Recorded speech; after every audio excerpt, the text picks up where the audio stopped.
welcome everyone. We'll go ahead and get started here. I know a few more folks will probably trickle in, and I know a lot of people access recordings afterwards too. So again, these things are always recorded. I'll paste the presentation here again in a moment as more people come in, but thank you all again for joining our April iWin session today. I keep thinking it's May sometimes. I'm not sure why I've got that in my head, but we are still in April. We got a bit of a moment till May. So pausing here, you probably have seen it in the newsletter if you're subscribed to that, but we have a logo now for our network, which is very exciting. We're feeling fancy and official here. But the real focus for today, and we have presenters from Alignment Rockford and Chicago Public Schools with us. August, yes, I know. Time seems so, but yes, we have presenters from Alignment Rockford and Chicago Public Schools. We're really going to talk through with us how they're engaging partners, how they're thinking intentionally about partners, recruiting them, supporting them, following up with them, and all the processes that go into finding your hosts or finding your partners who are going to support work-based learning along the entire continuum. As we know, there is no one stakeholder who can do this all on our own, but there are multiple stakeholders, multiple partners, multiple pieces that we need to be thinking about to really provide that high quality experience for students along the work-based learning continuum. So we have kind of a smaller group today. I would love to even just take some time to share out loud while we have a moment. Usually it's in the chat, but would love to know who you are, right? Name, title, organization. But as we're thinking about partners, and especially as we might be thinking about those who might serve as mentors or direct contacts for our students, feel free to put it in the chat, or if you'd love to share out loud. Would love to know what's the best piece of advice you've ever been given, something that sits with you. You might think about it every day, every week, every hour. Would love to hear who you are and a piece of advice, the best piece of advice you've ever been given. I would say mine, for example, a mentor told me once that comparison is the thief of joy. And I sit with it a lot, right? If we spend our time just comparing our lives to others, it'll steal all the joy that we have about our own successes and the pieces that we have done and that we are accomplishing. And so whenever I start to get myself sucked into some comparison rabbit hole, I pull myself out of that and think about the joy that I have within my own life. Hi, Jessica Hayes, Work-Based Learning Coordinator with Alignment Rockford. I think mine is twofold, I guess. My dad always told me never burn a bridge because you never know where that bridge is going to come back to help you. And always use your manners. I mean, those are two that are, always say thank you. And I think that route is a lot in our work, where we really say thank you to our sponsors and our community partners for coming to the table and really thanking them for being a part of what we do in our work. Thanks, Jessica. Hi, Heather. This is Kathleen Burley, Executive Director for GCAMP, which is Golden Quarter Advanced Manufacturing Partnership. First, I want to apologize because I'm behind in getting back to you. But besides that, the best piece of advice I have ever been given is that we were given 2 ears and 1 mouth for a reason, and that's because we are to listen twice as much as we speak. Love that.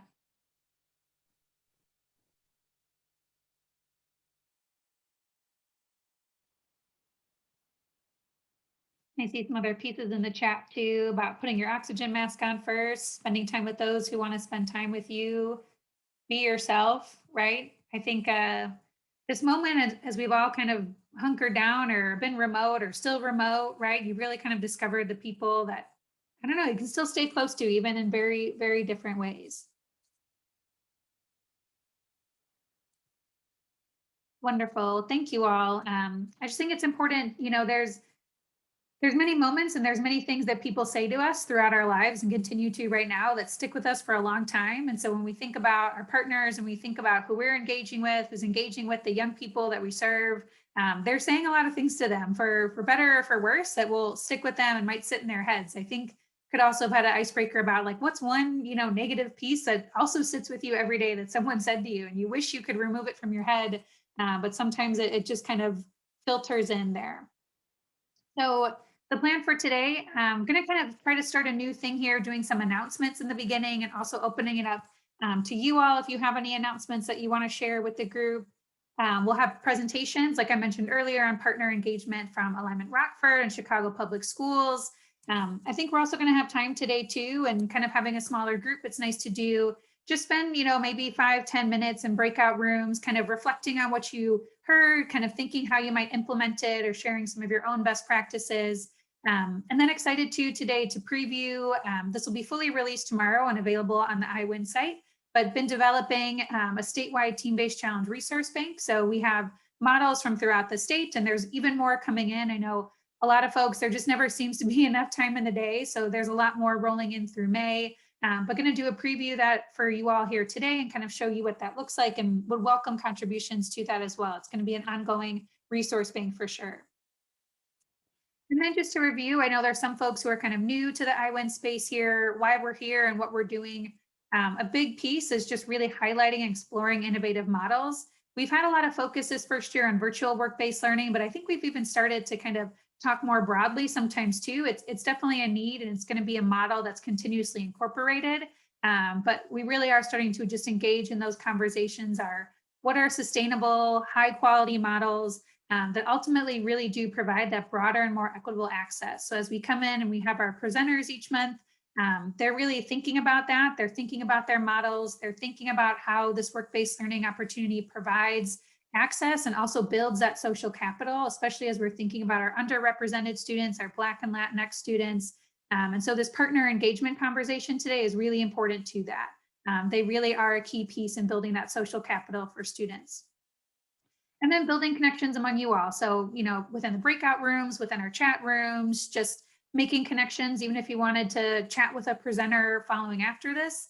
I always offer them up as being available to connect, but I also, there are always wonderful people who are interested and excited about this work and willing to connect. So, and identifying any needs where we might see some bigger changes, whether state policy, some support systems, always kind of flagging that and thinking through that here within this space. And so before I turn it over to our presenters, a few announcements just to share on my end as I'm kind of involved in different spaces, some things coming through at systems as well. So the Illinois State Board of Education actually working right now, getting ready to launch this. They're working with the Illinois Center for Specialized Professional Support, and they're going to be doing a week-long virtual event. It's open to all students. So it's not just for CTE students, it's really open to all high school students. It's going to be May 3rd through 7th, and there's an event page here within the presentation, and I'll actually link that one more time since I know a few more folks have come in. That breaks down, they're going to have different endorsement area focuses each day. And really the idea is to get some awareness, help students start thinking about their options within a career area, right? Both their post-secondary programs, the occupations within those, and just really create that exposure. So there's going to be live and on-demand videos, but again, open to all students, no cost for it. They have an agenda and some other breakdowns on that event page, but would encourage you all to attend, share it with any young people that you know, and if they're outside of Illinois, that's fine too. But it is going to have obviously an Illinois focus. We've also released, I know a lot of you all work beyond work-based learning, you work in other areas within developing these college and career pathways for students. And so we had formally released 4 different guides and model programs of study, and we've now released 4 new ones that are open for public comment. So that public comment will go, I believe, through June 5th, if I'm not misspeaking. But so in finance and business services, arts and communications, agriculture, food and natural resources, and also in architecture, construction, and energy. So the link to the guides is there, the link to the survey is there. Please take a look at those, forward them to your networks.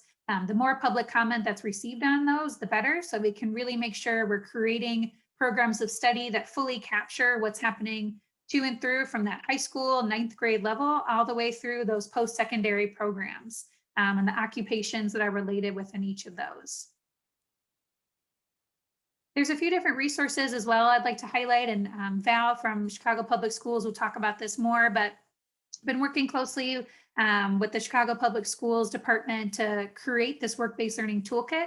And they really aligned their experiences and categorized them along the state's defined work-based learning continuum that I know a lot of you all follow along as well. And so they have tips, activities, and checklists for all the different stakeholders within those experiences. So for guest speakers, for internships, all kinds of resources that I think would be applicable to any of you all, regardless of whether you're within the Chicago public school system or not. They really created a beautiful resource there.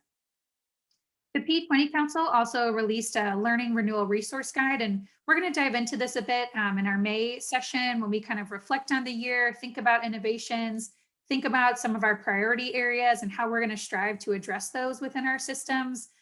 It's a really big document, and if you read the intro to it, it says multiple times, like this is not meant to be read word for word, but it's really thinking through within your systems, what are your priority areas, focusing in on that on the guide, and then finding some of the guidance and strategies and resources that they have as we really think about moving forward and supporting students to continue their learning and high quality experiences. And in January, we heard from Here to Here, who talked about work-based learning as a strategy for advancing equity. And they've also released this language guide that was created by and for young people. And it's really great. It talks about, using asset-based language with young people, but it also encourages those adults in the life of young people who are working with them in work-based learning or in any capacity, how we're investigating the words we're using and understanding what we're using and the effect that they have on young people. So, the need for, I think, even within partners to provide professional development and resources for them to better support young people. It's a really great guide for us to be reading and for us to be sharing with partners as well as needed. And the last couple of things here are just another ping here for Practera and the opportunity to pilot that at no cost through next school year. We've got about 5 sites kind of going through the process of getting through the partnership agreement. I know there's a new kind of data agreement with the state here in Illinois that they're working through with Practera. So we will have a state agreement to sign on, but wanted to again link this here to have the recording of the information session that we posted about this opportunity and presentation. There's also a project brief and teacher guide there and an interest form to fill out, but you can also just contact me directly and we can find a time to connect about this. But as we really think about incorporating multiple models of work-based learning and having fully in-person, hybrid, fully virtual options, it's a great opportunity to kind of test out, build your muscles, see what it looks like to host something fully virtually or hybrid through a platform. And if it's something that makes sense to continue to incorporate into your offerings of work-based learning.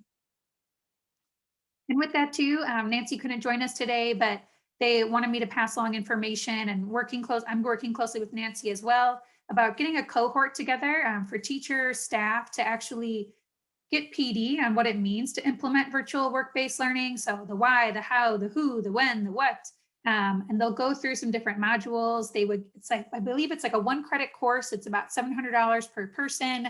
Plan is to, run it potentially in the summer. But kind of still working this out, whether it be a 6 or a 12-week program, but staff, individuals would go through the PD with Northeastern University, some instructors there out of Boston who've been really key and even supporting on some of the Practera work, but we'll talk you through what it means to implement virtual work-based learning and then actually support and coach you through piloting a virtual work-based learning experience. So you'll get the background, you'll do a pilot, and you'll be supported all along the way for that. So if you want to, get more information or think you might be interested in participating, Nancy's contact info is there. And again, you all should have the presentation here too. I think, again, they're looking for a cohort about 15. I think they've got about 5 or so people for that and a few more interested. So please let Nancy or myself know. But with that, we'd love to just take a moment before we turn to presenters. If there's other announcements from this group, if there's, shout outs to someone, even if maybe they're not here, but it's being recorded and so they could watch it later and see your shout out. Or if you have any just celebrations, things that you'd like to share with this group, I would love to create the space for that.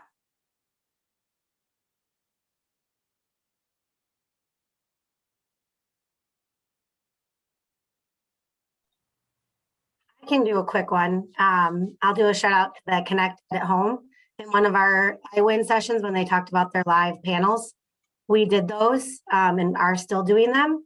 So I'm a firm believer of not reinventing the wheel if it's already working. So we do now, I'll talk about it in the presentation, but shout out to the group for bringing those things to the table during virtual work-based learning. So we could do some things here in Rockford, which some of the other group members did. Awesome. That's great. Yeah, they have a really robust program. So it was like, yeah, take this, incorporate it, figure out how it works in your region.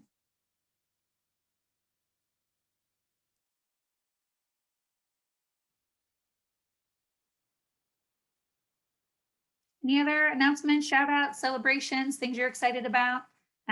Again, feel free to come to this space. And if you have events that you want to, market or showcase or talk about that you think the group would be interested in moving forward, or even now as you might think of it later, please feel free to share that out loud or in the chat.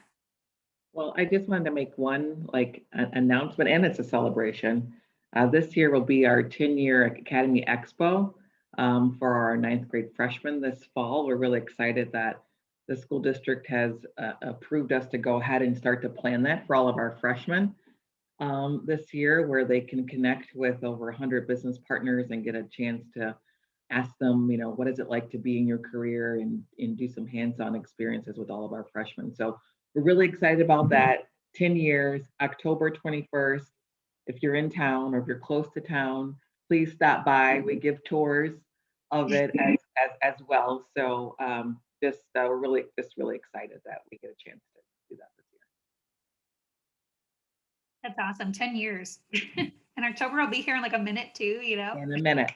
October 20th, Anisha. Oh, sorry, 20th. Sorry. You come the 21st, you'll be a day late. We'll be packed up and gone. So the 20th. Thanks, Jessica. Wonderful. If anybody thinks of anything, feel free to put it in the chat, but just want to make that space here. I know there's always a lot going on, and when you can find these opportunities to bring folks together from across the state, it's nice to showcase those and share those with one another. So with that, I will turn to our presenter from Chicago Public Schools, Valerie Garcia. Hi, good afternoon, everyone. Thank you, Heather, so much for inviting Chicago Public Schools and myself to this space. We're really excited to talk about partnership development and what CPS has been doing to ramp up and rejuvenate our partners to continue supporting our work-based learning initiatives. One of the ways that we have been strategizing our partnership development is by creating the steps of the life cycle of our volunteers. And so really learning more about how we engage with our volunteers and what resources we can provide our work-based learning specialists, partnership development managers who are on the ground working with those volunteers to help them create those meaningful and impactful partnerships. This is just a diagram of kind of those steps and the process, starting with first impressions and really how are we engaging or bringing partners to the table. Partner recruitment, really getting them to commit to how they'll be engaged with us. The partner connection, how are we working with them to bring them together with schools? How are we servicing and supporting them through those interactions? And then how are we recognizing those initiatives? And then lastly, how are we retaining those volunteers and bringing them back to the partnership connection piece every year? Well, next slide.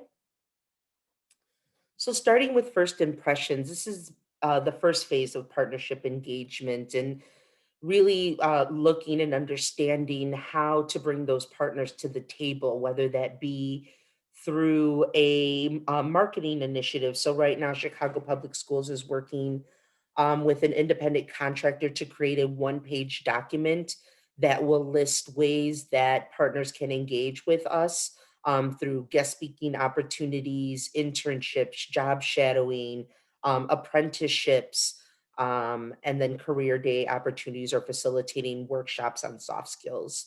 But really doing a heavy marketing on social media too, such as on platforms like LinkedIn or Facebook, press releases, and involving the media.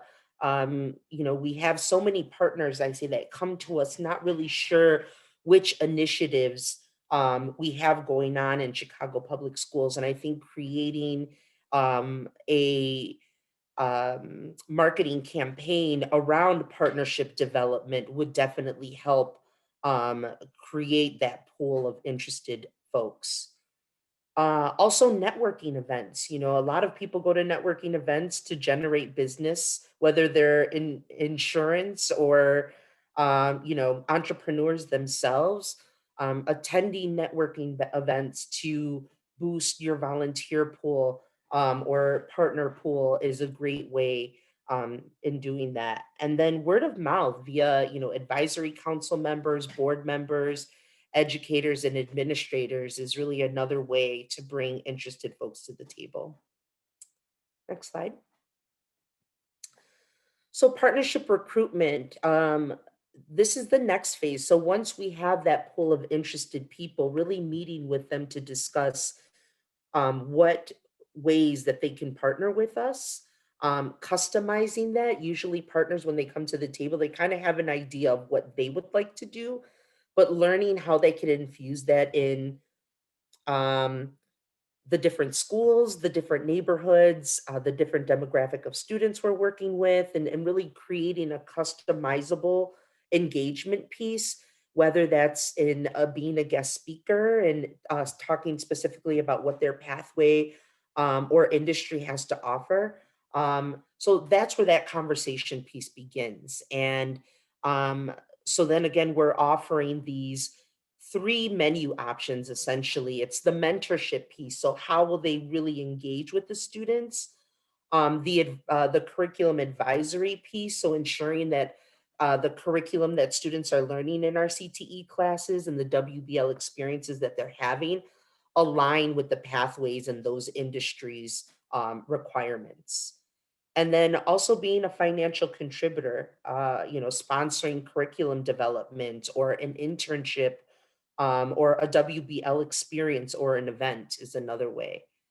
And discussing and agreeing to a partner strategy with partnership agreement letters. So that's something that we're in the process of developing as well, so that there's a clear understanding of how that partner wants to engage with us, what expectations do they have for support throughout their engagement, um, and also what our expectations are on our end and needs as far as recruiting those students and schools to participate.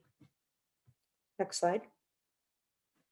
Partner connection. So work-based learning partners have agreed to their level of engagement for the year at this point. Next, pathway schools and teachers are identified to pair with WBL partners, and an introduction is made and confirmation is sent to both teachers and students and WBL partners. Details of that experience is also provided. So that is essentially our WBL toolkit that Heather had referenced at the beginning of the meeting. We have created templates for each type of engagement, whether that's a guest speaker, a career day, a internship, a job shadow experience. There are coordinators, so WBL checklists. What would the WBL specialist need to do prior to the event, during the event, and after? Also student and teacher checklists, but also providing confirmation letters for teachers and templates, you know, to share those details and customize them by event. And then also providing pre and post surveys for those events that can be used as well. Next slide. So partner service and support. At this point, the WBL specialist is providing ongoing service and support during the WBL experience, hopefully being able to attend all sessions and really serving as that bridge between the partner and the student.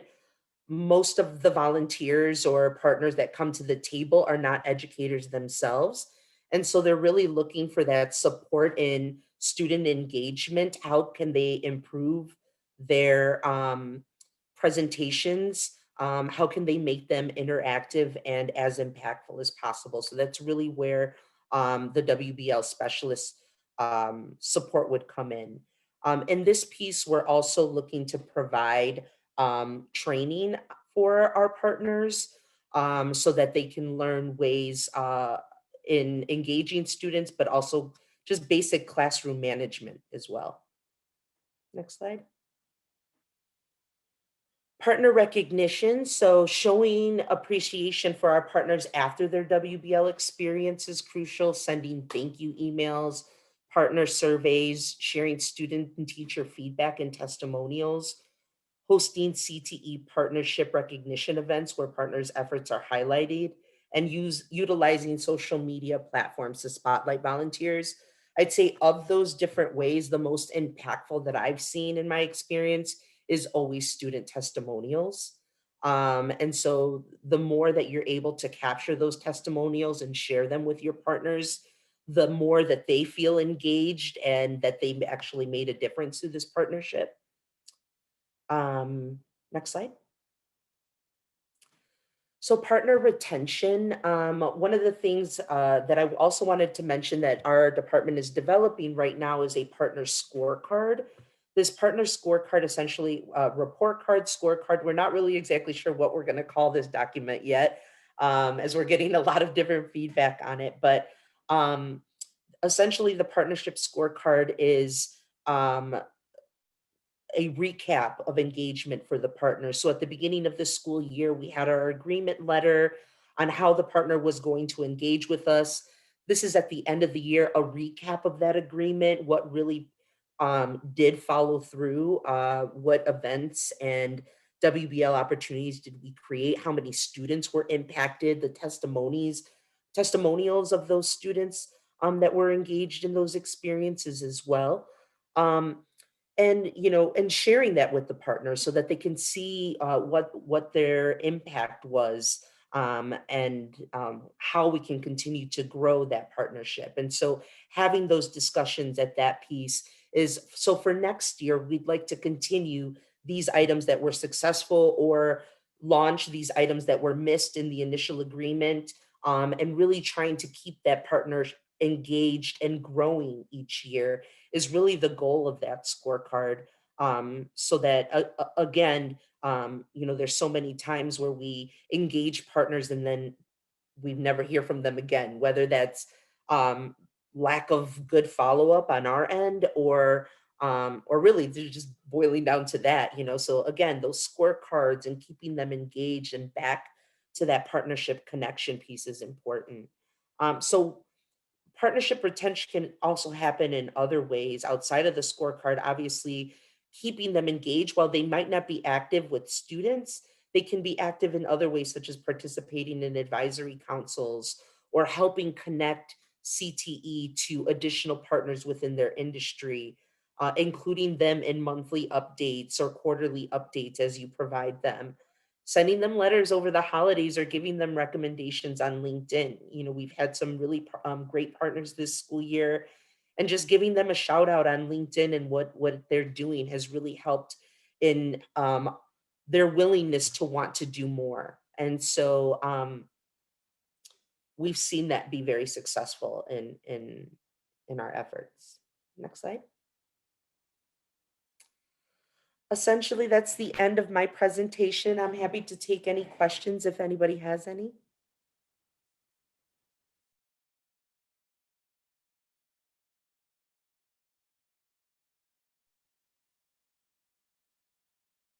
Thank you, Val. Any questions at all here? I really like this idea of the partnership engagement, like the whole cycle of it. I think sometimes we think, all right, we got a partner and like, let's just keep going. But there has to be moments again where you kind of wrap up the experience and have to bring them back to that connection piece again. You might be working with a partner who, certain individuals served as mentors one year, but aren't going to serve the next year. And sometimes I even know in my experience, the person that you get to say yes to participating in the work-based learning experience isn't necessarily the person who's going to mentor and interact directly with the students. So there needs to be kind of this constant reconnection and understanding and conversation with those who are going to interact directly with the young people, because they might be voluntold, they might be doing it because they volunteered, right? You don't know. So that cycle is so important to keep in mind. Val, when you guys figure out that scorecard for employers, I would love to connect with you on that and what that looks like. I would love to implement something like that here, as to what is, correctly, what we can actually measure, right? engagement, responsiveness, just so that we're even kind of all aligned on how we're measuring employers across our state would be great. Yeah, absolutely. I mean, I think it's also a great, I'd be happy to share it. And I'm sad that I couldn't yet, only because it's still a work in progress. Mhm. It's something that our legal department has to look at. Mhm. And another reason why we hesitate on calling it an agreement, or scorecard. So really just trying to find the right terminology around it. But yes, I'd be happy to share it as soon as it's finalized. We're also looking at it as a way to invigorate um, partners who may be in the same industry. So, for example, I oversee business and IT, and within my business cluster, I have accounting. The big, 5 accounting firms all partner with us, and it's great for them to kind of see how each one is working with us. Mhm. And I think that scorecard would play a really nice piece, because EY wants to know what Deloitte is doing, and Deloitte wants to know what PricewaterhouseCoopers is doing, and so on and so forth. And so that's another way that we're trying to strategize, like, how do we invigorate these volunteers to also want to be competitive? Like, I Mhm. want to be the official CTE partner for CPS business and IT cluster. And so hopefully those scorecards can generate that type of energy. That's a good point. I love it. Leverage it to get more partners to the table or wanting to do better, because your competitors are kind of doing you one up when it comes to connecting with the students. I love it. Yeah, well, absolutely. I think when that partnership scorecard or report card or summary or whatever it's going to be called, we'd love to share that, because I think, all of us who engage with partners, we have those feedback conversations, some formalized, some informal. But I think if we can really capture what's working well, what could be enhanced, what people are doing, just more and more, it's going to help with our partnership support, but also development and outreach. Wonderful. Any other questions for Val?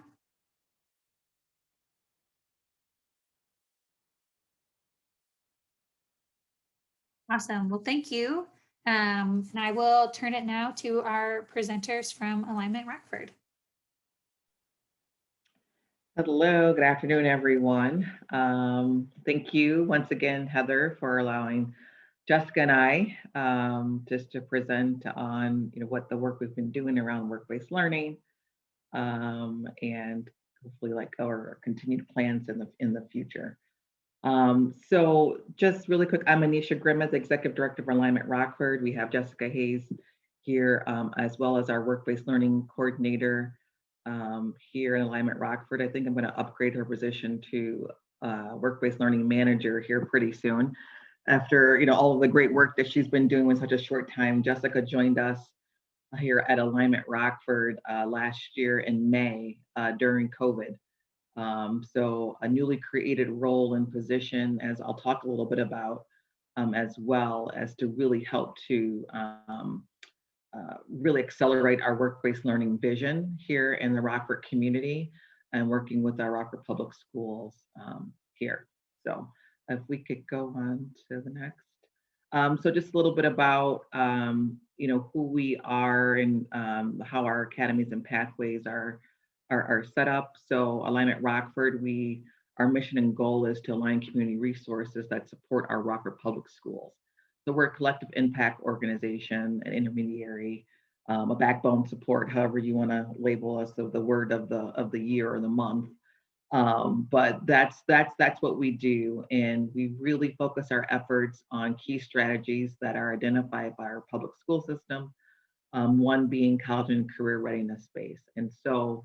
What we ultimately want to do in these academies and pathways is to support those improvements, ensure that we have community partners that align to these pathways and to these academies that will ultimately prepare our students for college, career, and life, and then also increase those graduation rates. So this is what our makeup is, and all of our high schools are aligned to these academies and pathway model.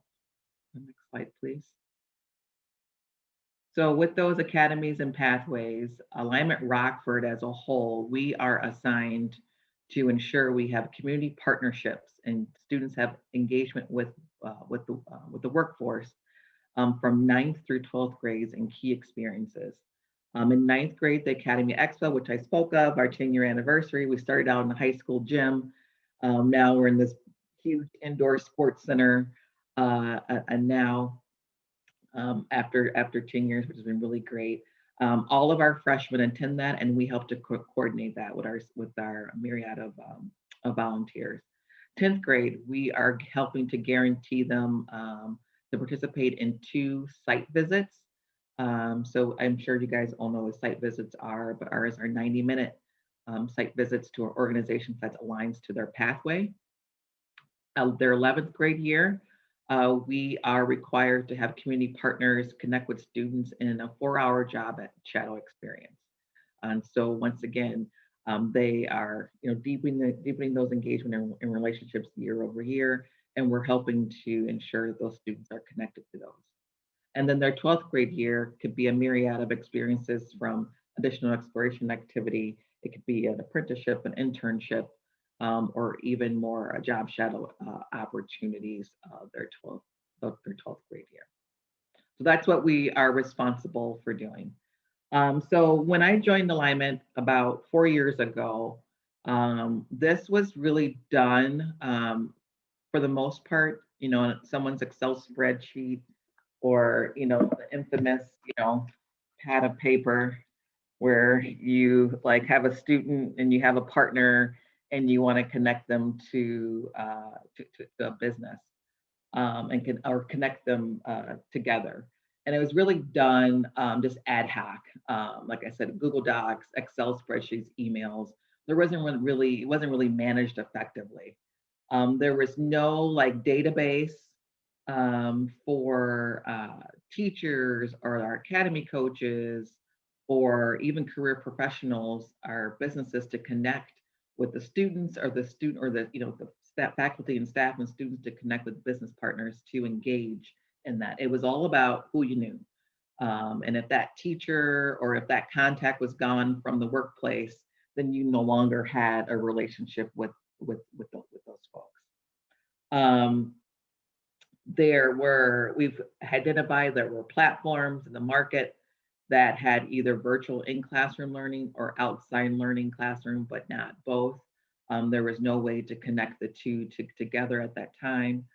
And where we were going with the district, now that the district had really aligned itself to saying, these are their academies, these are our pathways, we really needed an acceleration and a boost to help to support the new model of our school district going forward. And definitely that would meet our region's workforce demand. So at this time, about 3 years ago, that's where we were. And we really understood that we needed to build a vision for work-based learning, how we were going to recruit partners, and what database that we were going to use to actually hold all of this information to make it easier. This goes on to the next slide. And so we had a little mini summit, because everyone loves a summit, to get thoughts across the table of how we can decrease our manual processing time while increasing efficiency and connecting students to employers and employers to students. And so we mapped out our current state, talked about tool process development, really defining what requirements and systems needed to be in place, what were the really outlining roles and responsibilities of every single key stakeholder involved in a work-based learning experience. We know it's not just the students and the employers, but it's also the academy coaches. It could be the counselors in the schools. It could be some other community engagement departments that are internally into the school district. It could be something as simple as their communications department and how they market this to students. There are a lot of different factors that come into play that we need to touch upon and understand their roles and responsibilities when it comes to ensuring that students have a great work-based learning experience. We also knew that in order to decrease our manual process time, that we were going to have to pilot the use of a tool development process of some sort of database. And we would use our alignment process, which is a 5-step process, continuous improvement process, where we measure our outputs and outcomes as defined by a small group of volunteers and teams consisting of volunteer or community members and Rockford Public Schools faculty members, and really build out a pilot and a strategy to engage our community and with our students. So we do that, and then we'll scale it up and go from there. And from that, we realized through this discussion, through this summit, that we really needed to hone in on two key areas. Number one, hiring a person like Jessica, because we did not have a person that was dedicated to recruiting community partners to connect with our schools. And number two, go and find a database that would help to decrease those manual processes and help us to really understand who was getting experience and who was not, what student needed it, and what students had already gone on work-based learning experiences already, as well as our staff members, faculty and staff within RPS, helping them to understand which employers were out there in our community willing to host and engage with students. And so we create this seamless loop of them being able to connect with each other without always having it to be, if I was to leave the organization, then I take all the partnerships with me. Or if Jessica was to leave the organization, she would take all the partnerships with her, and vice versa in this school. All of those partnerships could be done electronically within this one tool. And next slide, please. And so I'm going to tee it up with Jessica to talk about the tool that we chose to use, that we can manage all of these work-based learning experiences with our students, our employers. And then she's going to tell you a little bit about her work that she does to help Alignment ensure that we have committed partners at the table. Grouptrail is a clear, simple, and flexible platform to track work-based learning experiences, business and community partners, and student participation to achieve your equity goals. We're all about helping you solve the barriers you're experiencing with work-based learning, save time, and get away from duplicating efforts. Grouptrail helps bring everyone together in one central hub. Use your own language and terminology for how you categorize work-based learning types, career clusters, and student demographics. Help students explore careers, interact with industry professionals, and connect classes and learning to the workplace. Career coordinators and CTE teachers can plan and provide relevant work-based learning for students and manage business partners. Mobile, tablet, laptop, desktop, and conference room views are all built in. Business partners get connected to the best work-based learning opportunities for them and track their contributions while supporting teachers and providing feedback on future workforce development through their online profile. And the district CTE team can have a system to ensure every student completes work-based learning, track who is and isn't participating to measure equity impact, while having instant access to actionable data. Automatically report on what matters most to you and your district, including the ability to customize our template for your regional and state reporting requirements. During these unprecedented times requiring distance learning while doing more with less resources available, Grouptrail gives you the option to engage students and partners through our text messaging and video sharing features to reduce the burden on your team. Grouptrail is proud to work with school districts such as Portland Public Schools and the New York City Department of Education. We host thousands of students, community partners, and work-based learning experiences involving over 1 million college and career-related tasks accomplished on our platform. We have a 16-year track record providing ongoing updates, integrations, security, support, a wide range of templates, all with infinite scalability. Keep moving forward with Grouptrail and celebrate reaching your goals. Contact us today to get a free customized demo. Thanks, Heather. I just wanted to share that video because it's hard to explain Grouptrail and how we use it unless you kind of have an idea of what the tool is. So that's why I wanted to share that video with you guys. And right now we are in the pilot phase of Grouptrail. So and get away from are we good? Okay. So as the work-based learning coordinator, my job is to help maintain the Grouptrail database and grow that database with our coaches and with our community partners. So right now what happens is we have and every community partner whether it's a business or a person, is uploaded into Grouptrail. They are then assigned the virtual work-based learning or work-based learning assignments that they want to do. So we have it broken down and all the different work-based learning opportunities that our partners can participate in. There's a checkbox for each one of those participation areas, which then gets shared to our academy coaches, where they can then assign a student or a group of students to that work-based learning. So right now it's just myself and the coaches that are using it. The coaches use it to put things in for mock interviews or for guest speakers, job shadows, site visits.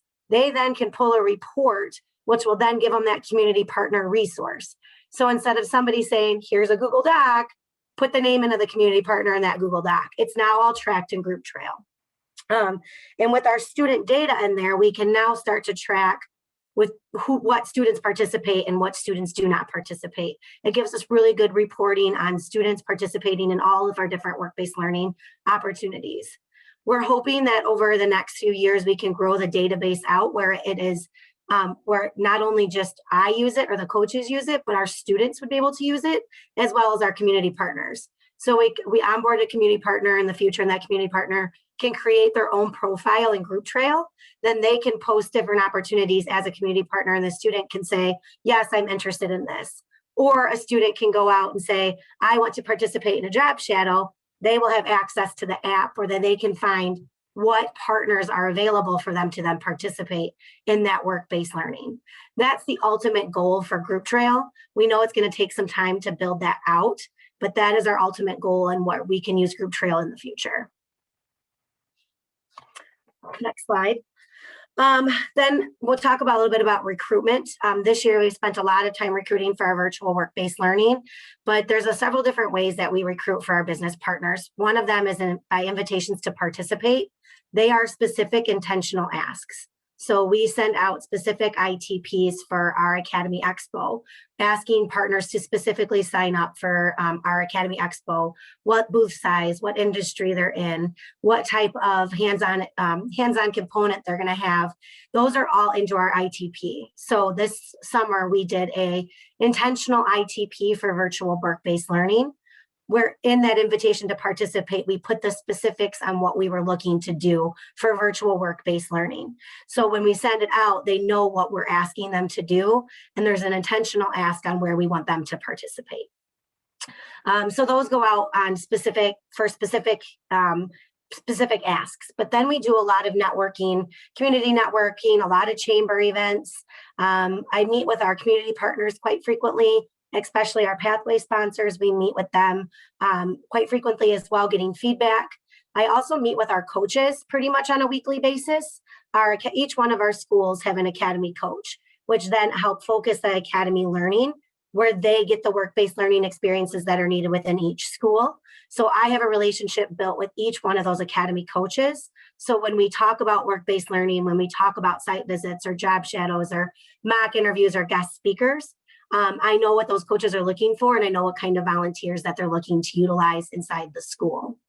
We've this year really tried to start looking at more partnerships of a lot of the other not-for-profits and other area organizations, such as the next Rockford group, which is a group of industry professionals that meet on a monthly basis that talk about action and what action they can do as a not-for-profit to really engage with our community. So we've really engaged them. Our Rockford Area Arts Council has really gotten involved this year to try and decrease those gaps that we have in studio art and business and graphic design. We've noticed some big gaps in those academies in each of our schools. So we're really trying to align our partners to bring the specific acts of where we have those gaps in our academies and pathways from community engagement. Another one we really engaged with a lot is Project First Rate. It's also a local not-for-profit in our area that's helping organize all your building and construction trade unions and really putting a one source tool for our students to go to find out what different trades and what different apprenticeship programs are in our area that they can apply for and how they apply for those apprenticeship programs. So we've really taken this year to engage with a lot of different groups in our community and trying to align us all together to bring all those resources to our students and get the community partners to the table. Next slide. We spend majority of my time recruiting for a lot of these different areas within our schools. So Anisha talked about our Academy Expo and our site visits and job shadows. Those fit within our freshman, sophomore, and junior year of our students, and they are required to attend these. So we really spend a lot of our time building out the community partners and really getting to make sure that we have a robust amount of partners at the table to offer a multitude of different job shadows to our students. One of the things we do with a lot of our partners, Collins Aerospace is a big partner of ours, and they offer job shadows in a bunch of different areas, not just in engineering. They can offer job shadows in IT, they can offer job shadows in business. So we really look to align those community partners for those events for our students. So that way, when they do go to Collins Aerospace, we take a group of students that are interested in a multitude of different work-based learning and different careers and really expose them to those different opportunities within that company. We also help to support our Incubator EDU classroom. This is our seniors that participate in a business entrepreneur class. They actually develop their own business or service, and we bring community partners to the table to actually participate with these students throughout the year and help building out their marketing plan. We help them build out, if they learn about patent law, they learn about business law. And at the end of the year, they do a Shark Tank presentation to the community partners where they actually have to present their business and their service. And then the Shark Tank gives back feedback on what they could do differently in their business and service. It's really neat. It's actually a really cool classroom, and it's really neat to see these students. They develop some really interesting ideas. I actually got to sit as a Shark Tank prior to being at Alignment, and it's really fun to see what these students come up with. And that's kind of the same thing with our business competition. We do our business competition every year, and these students are in our virtual enterprise international classroom, where they actually develop a business logo, they develop a website, and then we come together as community partners and we actually judge and pick a winner. And it's offered to all our local schools. This year we had over, I think, 80 business logos submitted to the business competition, which was super great because we still did it virtual, and we were afraid we weren't going to get that big participation from our students, but we did. And it was really exciting because the students were like, thank you so much for still doing this business competition. They really, truly enjoyed still being able to do something. And they did get on and they presented this to us virtually. And they also did a Sunday ad and they did their elevator pitch. And they got on a Zoom call with business partners and did their elevator pitch. Like, kudos to the kids that went through it. I mean, all of us, it's tough being on Zoom, but being a kid, putting together this elevator pitch and doing it to Zoom to business partners. And the business partners just had nothing but wonderful feedback for the students and how well they did. So it's just really exciting in the times that we're in to still be able to do this business competition and provide it to our students and have an overwhelming support from our community partners. One of the other things we really have started focusing on this year is building out our Academy support teams. So each school has Academy support team members where the community partners sit at the table and they help collaborate and connect with the teachers and the students. So it's really getting down into the boots on the ground with these teachers and these students, really getting to know the curriculum, getting to help build out the curriculum that they want to see these students go through, really getting into the mock interviews and the guest speakers and really getting boots on the ground involved with our students and teachers and our Academy coaches. Next slide. We also are recruiting for pathway sponsors. These pathway sponsors do have a financial commitment. They do make a financial commitment to our students and to our school. They also make a commitment to actually getting involved in all of our work-based learning continuum. They make a commitment to sitting at the expo. They make a commitment to the sophomore site visits and the junior job shadows. And a lot of this is because we want them to engage with them at a very young entry-level freshman stage. So that way, by the time they're seniors, the goal is to have them either working at this facility in an apprenticeship program or, going through an internship program with these partners, really getting these students to see at a freshman level what type of career they can have by the time they graduate high school, really showing them that they can be college, career, and life ready, not just college ready by the time they graduate. Really getting these business partners to involve with the students from day one and getting them excited about different careers. Our pathway sponsors, we're working on, this is our second year of doing pathway sponsors. So we're really trying to get them to the table to provide feedback in what works for them, and getting them engaged from start to finish. And then lastly, I'll talk about we are still kind of recruiting for virtual work-based learning. But what we did this year is, since our Academy Expo couldn't go in person, we really knew it was extremely important to still get our freshman career exploration activities, because they still had to pick which academy pathway they needed to learn in. So what we did is we worked with a local production company, and we built out about 70 career awareness videos that are housed live on our YouTube channel. They have over 6,000 views so far, from students and other communities that are using these videos. We did have some community partners that actually put their own videos together as well. The amount of interaction and the amount of people that were excited to participate in these videos was a bit overwhelming. At first, I wasn't quite sure what we would get. And then we got so much attraction to it that I was actually having to tell people, we're going to have to wait till next year because I can't build out any more videos. But it's truly was exciting to build out these, and the partners were just amazing. And then the next thing we're doing is the live YouTube channels. So every Wednesday at basically 1 o'clock, I go live with industry experts on Zoom, and we live stream it to our YouTube channel. This allows for some of that personal interaction and live Q&A.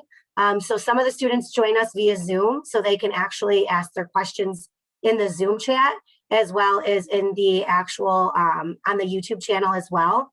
But what we've done is provided I'll talk about that on the next slide, because I'll talk about our feedback on that. So if you want to go to the next slide, Heather. One of the things we did with our live YouTube panels, in order to get some direct feedback and to allow for them to ask questions without being intimidated by the Zoom call or the YouTube, is one of our Academy coaches created a Google document that we share with our students while they're on the Zoom call, and they can actually ask the questions in the Google Doc if they want. And then we submit those questions to our industry experts after the panel. But this has also allowed them to give us feedback. So we have received feedback from some of our students on our panels. One of them was we did a trade panel with Project First Rate and Rock River Valley Tooling and Machining. And we got feedback from a couple of the students that said, I didn't even know these careers existed. I didn't even know that these apprenticeships were an option. So it was really great to share that feedback with our panelists, because they actually felt like, oh, people were watching us. People were actually paying attention. So that's one of the ways that we've done the feedback, especially with our live YouTube panels, because we knew student engagement is down this year because of COVID. We knew that there was a potential that their students weren't going to watch these. But right now, we have over 400 views on our live YouTube panels as well. So people are watching them. And we knew we had to build out something. We had to make sure we still had some of that engagement and interaction with our students. All of our pathway sponsors committed to actually doing a career awareness videos. So they all did participate in that as well. But some of the other ways we get feedback is by me engaging with our coaches on a weekly basis. They provide feedback to us from students directly on how students have participated, what the students think of the career awareness videos. I also sit on our academy support teams at our schools. So I participate in those meetings on a quarterly basis, where I get feedback from the CTE teachers and our CTE leads on some of the things that are working, or where we can help support mock interviews or guest speakers or things like that as well, where there are gaps in our academy supports and our CTE teachers. One of the feedbacks we got from our CTE teacher in our academy, when our freshman academy, they watched one of the engineering videos. It was a young female engineer, and she had a young generation of women in there that don't work outside the home.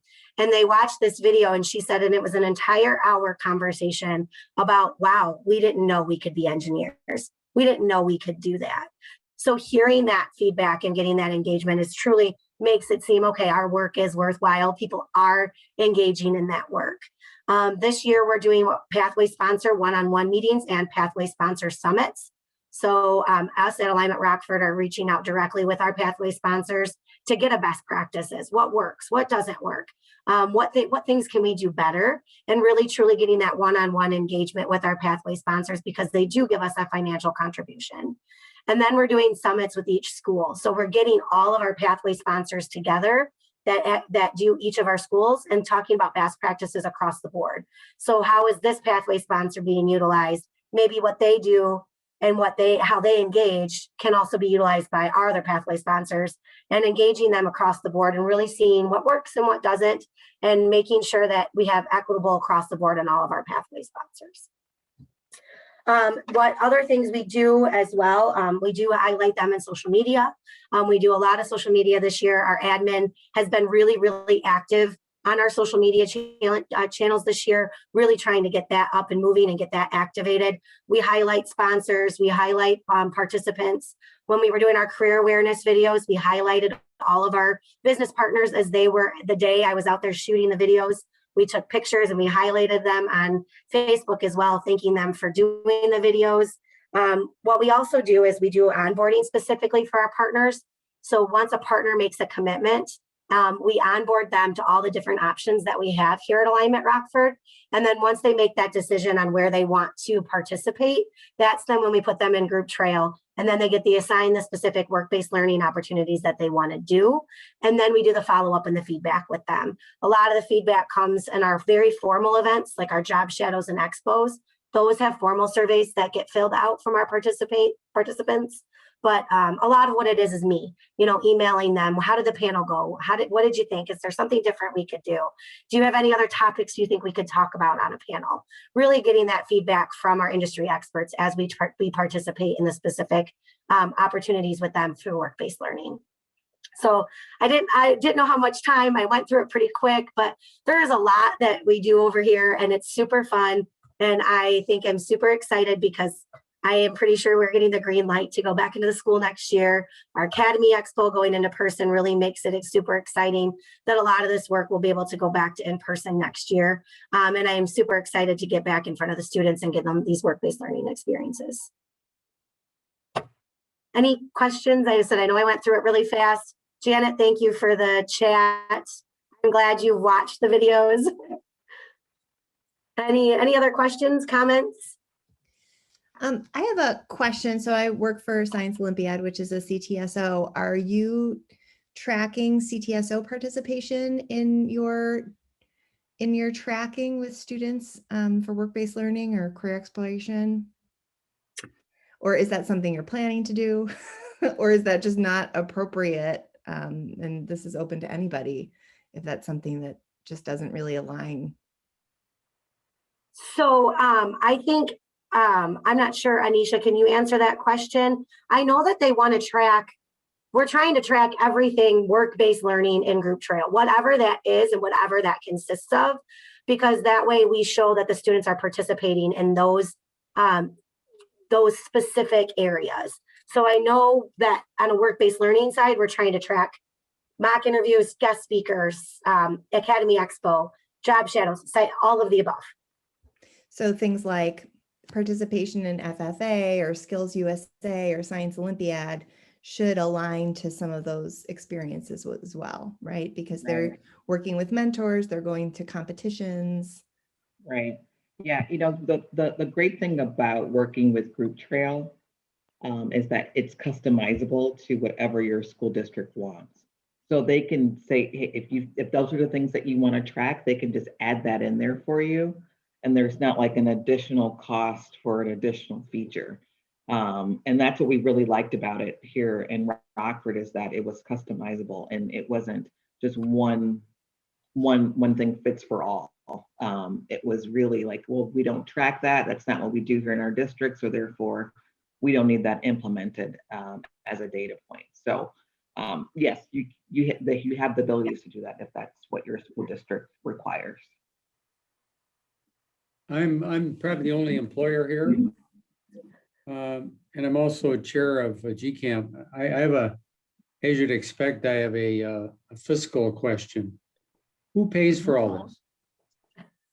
So for this pilot, we actually received a grant, a Great Lakes grant through the Joyce Foundation, working with our partners, Connect Ed and NIU Ed Systems.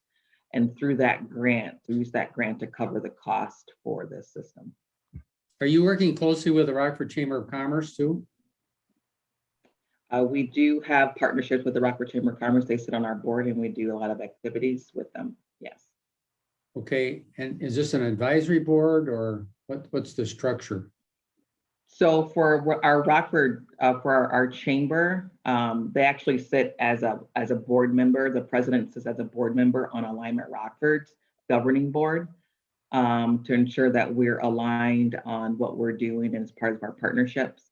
They usually help us to promote a lot of our work-based learning experiences. So when Jessica said we send out an ITP, an invitation to participate, they will allow us to send out blurbs through their website, their emails, through the Rockford Chamber newspaper.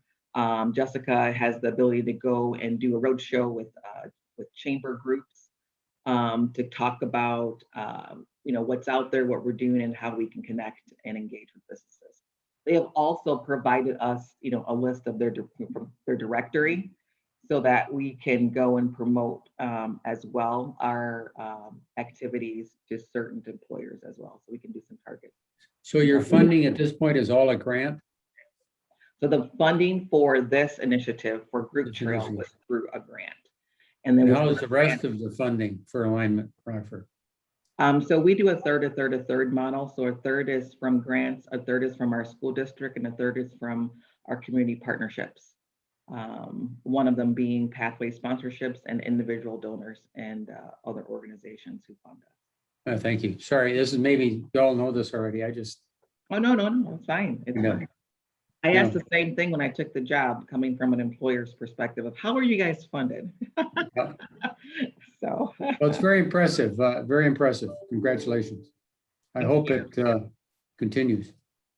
Thank you. We do too. Yeah.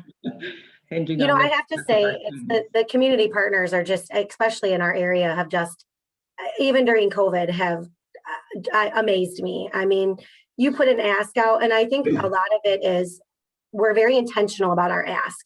So when I go to a partner, I'm very intentional about that. This is where I think you're going to be a best fit to where you will really help our students. And really, because a lot of it is there's a lot of gaps. I mean, we see it in employment. There's gaps in the trades. There's gaps in manufacturing. There's gaps in all of those careers. So it's really truly talking to our community partners and saying, listen, you can grow your own talent pool. You just have to come to the table and be willing to grow your own talent pool and engage and be there every step of the way, not just, oh, I'm going to do one thing this year, but really truly engage with them from their freshman year on and be important and be intentional about that and training your workforce, because we're dying for people to go to work. Yeah. And why can't we can put that and instill that with our kids and just say, you don't necessarily have to go to college, but hey, if you do, that's great. But there's this career out here where you can be in CNC machining or manufacturing, and you can have a great career and get things paid for. Really exposing them to all these different options is truly what what our partners do and what we're trying to do. Mm-hmm. And I just want to chime in as a partner and say that you are doing exactly what we partners want you to do and want to partner with you to do, because it does make a difference. We can't do it all. And there are so many options for students. And I'm so very glad to hear you say that there are other options outside of that 4-year university space. Prior to coming on to this wonderful meeting that I love to attend because it always reinvigorates me, I was talking with a district that their view and their only view is our kids graduate and they go to college. And you're setting your students up for, you're going to leave some behind. And so I think I know that the work that both of the presenters are doing is going to be very impactful, especially to organizations like ours. We're a pretty big employer. And so when we see your efforts and that are willing to do the work, we're definitely willing to support. So thank you. Oh, and I'm Jennifer. I work with BJC Healthcare, and our industry is healthcare. But I always say, it's not limited to healthcare, because we have over 37,000 employees and over 2,400 job titles. So you name the job, you name the career, and there's someone within our organization doing that job. So kudos, thanks for the work that you all are doing. It makes a difference. Thank you, Jennifer, and thank you, Paul, for those questions. Jennifer, you just sparked, piqued my interest of the fact that you come from the healthcare industry, and Heather always knows I'm always trying to hone in on the ways that our students can connect more in healthcare and get around HIPAA to allow that to happen in a way that's hands-on and they can, get a feel for the careers there. But we also often, emphasize to a lot of organizations that you have more than just one career in your field. There are things that are happening in the background that kids can be exposed to. So think outside of the box. So I don't know if this is an opportunity, or maybe we can connect with you, Jennifer, Jessica, and I, just to talk about ways that you engage as an employer with students who are interested in healthcare, and how we can kind of benchmark off of what you do to bring that to our community.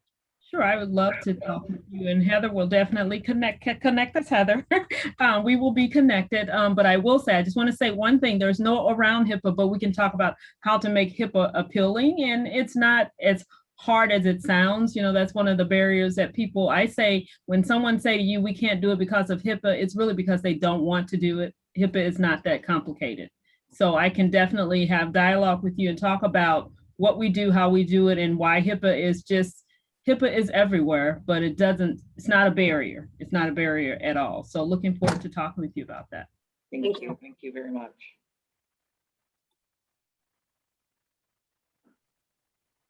We'd love to I was going to do breakout rooms where we're all chatting here. We'll love to take a few moments too, if there's additional questions, or even if other folks on the line want to talk about ways they've been successful with partners, or a need that they have in partner engagement. Would love to open up some space for that too.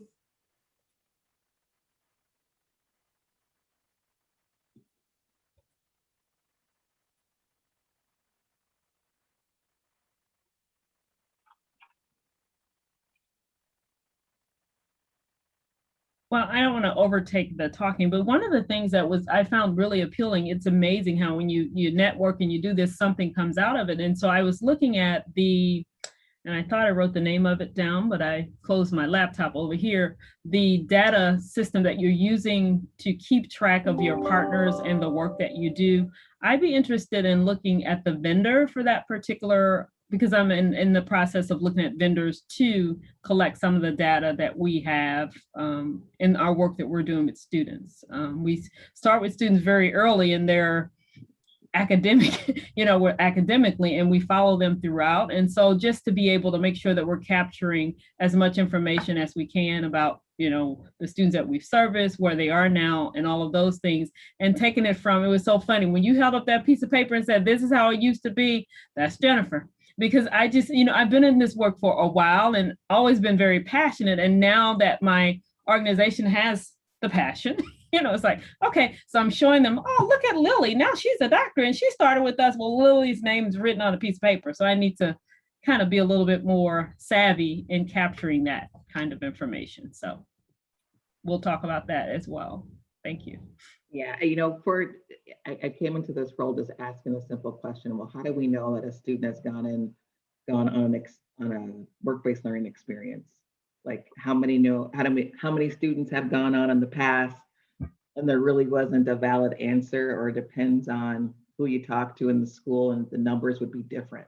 And it's like, whoa, okay, we're missing kids. We have to have one database where we can, all pull from that has the correct information for recording purposes, measuring impact, a multiple of things, and that we're not losing students in the midst of everything. And Kelly was around when we started to have these, Kelly Cooper, who's now at a different district, was around when we were having those conversations, even from a Rock Valley's perspective of a community college, them being able to see what students have been doing, and how they've been engaging with employers prior to them coming even to college. I think it's just a great tool for that as well, to allow students to be able to extract that information, include it with their transcripts, or and say, hey, I've had these experiences as well. So I think it's a great tool. We love the partner. I put the link in the chat, Grouptrail. They will do free demos for you, and they've been excellent to work with. Excellent. Whether you have IT experience or not, they can just break it down for you that you can understand, believe you me. Yes, from my perspective, having worked closely with Alignment Rockford in the past through my previous experience at Rock Valley College, I'm so impressed to see that you have found that tool to better track student engagement and to learn about all of the videos and partnerships and how that has moved forward over the last year and a half. Kudos to both of you and your hard work with work-based learning. Thank you. Thanks, Kelly. I wish I could work with you more still. Miss you. Yeah, I really think it's such a key piece, like whether you use Grouptrail or not, right? I know CPS is thinking about this too and how they're tracking maybe in Salesforce or Val. I don't even know half the time. There's so many systems that everybody uses, right? But this understanding of who isn't and isn't accessing work-based learning, and also understanding it by race, ethnicity, by gender, right? To make sure that you don't just keep getting partnerships and giving opportunities out, but you just keep giving them out to the same partners, the same kids, right? And like, you can read research upon research that talks about capital and the connections that happen and the learning and information that happens from just a 1-hour job shadow even, right? Students, from Jessica, to your point, like students didn't even know about some careers. Like I probably say this at every IWIN, but like, it's just my thing that's in my head about like HR and how like no high school student understands or even knows about HR, but it's like this huge industry, right? And I just, but yeah, how do we understand who is and isn't getting it? And once we understand that, what are we doing to make sure that they do get it? So it's one thing to understand who isn't, and it's another thing to like really get to the root of what are those supports? What does that recruitment look like? What does that outreach look like? What does that guidance look like for those students who we're seeing are just commonly not accessing certain opportunities or certain industries, right? So once you find it out, there's additional steps to be done, right? But it's a big step just to understand that in a really meaningful way. You just love the stories that you hear when you talk about like a student go on a job shadow and they didn't know that that career existed. And they're like, oh, I think I'd be good at that. I'm really excited. And the one story we heard is that they asked the academy coach, well, did you talk to the owner of the company after the job shadow? And the student was like, no. So the coach got him connection with the owner of the company, and that he's now working there and doing an apprenticeship. So it's like, those are the stories that matter. And those are the things that are great, because now that student, if he would have done that job shadow, they would have never seen that career, and who knows where they would have. So it's just like, it's those stories that make it worth, that when you're trying to do these work-based learning things, that it's not necessarily that you have to pick your career at 16, but let's expose you to the different things that are out there. And you may make a decision at 16. I know I'm not doing with what I thought I would do at 16, but hey, it's okay, right? I think the key is that you don't have to always make your career decision, at 16. It's the what's next, just helping them like the what's next and choosing that piece of it. And thinking about what's next after high school. So, and I also love the stories of a kid saying, I don't want to do this. I thought I did. And I realized that being a program manager in an engineering company is nothing but a whole bunch of meetings, boring meetings like all day. And I just about died in my job shadow when I was in meetings for 3 hours of my 4-hour job shadow, and so that's what the work is. So that's always a good story as well. Absolutely. I think finding out that it's a no is also a good thing before now you invest additional time and money outside of your high school experience. And, it is so true. If you have people raise their hands in a room, if they're doing what they thought they were doing, what they thought they were going to do when they were 16, it's going to be a very low percentage of people that raise their hands and say yes,